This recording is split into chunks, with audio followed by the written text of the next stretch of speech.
సరే వెళ్ళొస్తా. నువ్వెందుకు వాడిని అంతగా గుడ్డిగా నమ్ముతున్నావు? వాడంటే నాకు ఇష్టం రా.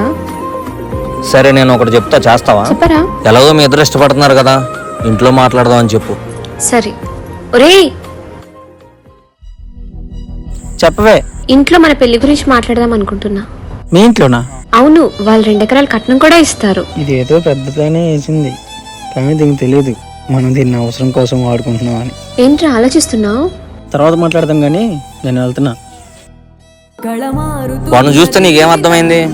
ఏం అర్థం కావట్లేదు. పిచ్చిదానా, వాడు నిన్ను అవసరం కోసమే వాడుకుంటున్నాడు. ఈ జనరేషన్ లో ఇలా మనీ ట్రాప్ చేసి బతికే వాళ్ళు చాలా మంది ఉన్నారు. ఒకటి చెప్తున్నా, గుర్తుపెట్టుకో, ఈ కాలంలో నీకు ప్రేమ దొరుకుతుంది అంటే ఒక తల్లిదండ్రుల దగ్గర మాత్రం ఆశించు, బయట వాళ్ళ దగ్గర కాదు. సమాజం కోసం చెప్పట్లా, ఈ వీడియో చూస్తున్న ఆడవాళ్ళ కోసం చెప్తున్నా.